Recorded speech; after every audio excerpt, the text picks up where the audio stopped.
So I just quit my 9 to 5. Let me tell you what happened. Go back in time to May, a few days before I actually quit. So I am a mechanic. Obviously, I do this YouTube channel and I work on cars. But aside from that, I'm also a DJ and I do events. Something that I do on the side for extra money. So I worked an event to move stuff around. I wasn't DJing or anything, but it was good money. So I told my boss, I'm like, hey, not gonna be here for these 2 days because I'm gonna be working over here. Fast forward, I'm working these events. I told him with a week in advance. Mind you, it's a small shop, so I understand that if I'm not there, he's gonna need someone to come in, which normally he would ask his brother to come in.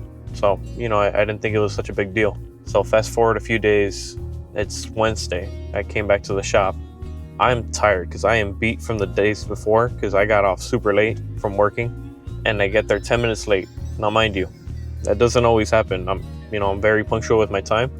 I was just so tired that I slept through my alarm. And then when I woke up, it was 20 minutes before I had to go in, but the shop isn't too far. I get there 10 minutes late.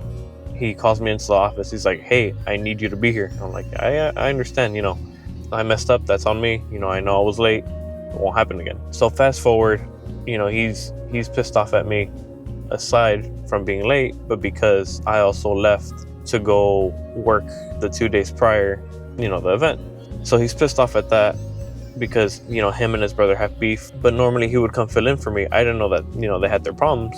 So it was just my boss and the other mechanic, and they had a lot of work, but I had told him in a week in advance. So, he could tell someone because he knows a lot of mechanics, a lot of friends and stuff like that would be willing to help him, because it isn't the first time that that's happened. I would tell him with time, I'd go away to go work and then I'd come back. Contracting work, it's not, a for sure thing. The mechanic job was. So a couple hours go by. There was a car that came in for warranty work. They came in for some brakes, and the way the shop works is essentially if parts don't work, you return them to the auto parts store and they give you credit for it. Point is, he wanted us to swap out the parts as soon as they got there, the box with the new ones and the old ones, and then give them to them then and there.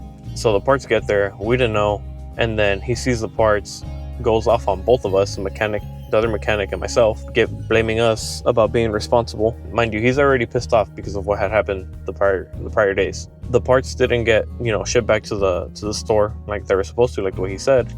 And I told him, like, it's not a big deal, I'll take them during my lunch and I'll go return them. But he's like, no, you guys have to be responsible. I told both of you. And it's like, yeah, but we didn't see the parts. We didn't see the driver come in. And he's pretty much still blaming us, both of us. And I'm like, I get it. It's not a big deal. I'll go return them. And he's like, no, you guys should have done that on the first time I told you guys. And then the other mechanic, we were both fed up. The other mechanic took the blame, and he's like, okay, it was me. I didn't see him. I should have given him the parts. So I stayed at that. The other mechanic and myself went to lunch. We come back. As soon as that happened, he calls me into the office. He's like, hey, I was looking at the cameras. You should have been responsible. And I'm like, I didn't see him. So he's giving me shit. He's like, I need you to be accountable. You're fucking up, this and that. I'm like, look, me getting there late is one thing.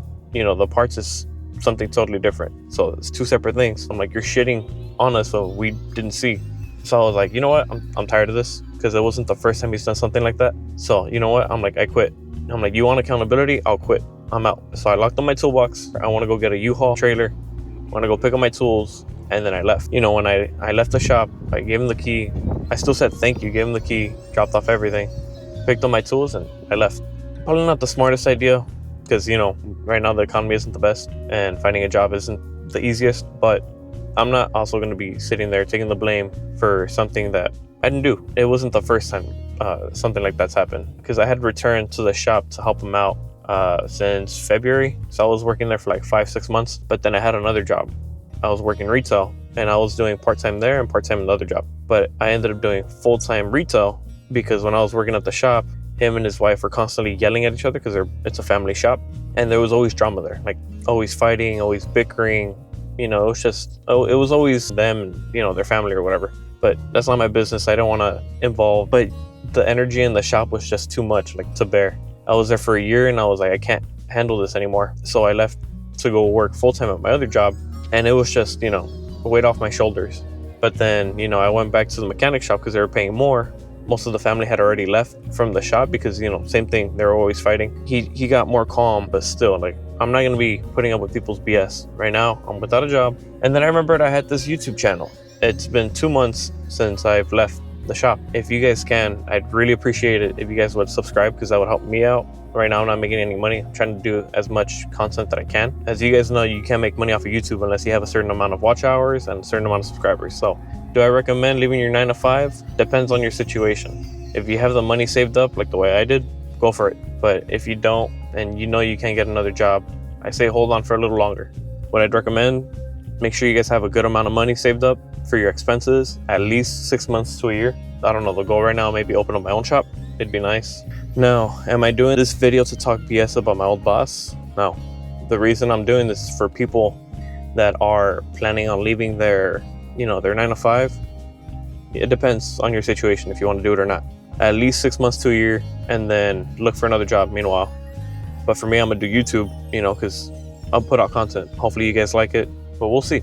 Now, thank you guys for watching this video. I'd appreciate it if you guys would subscribe and comment if you guys have any questions.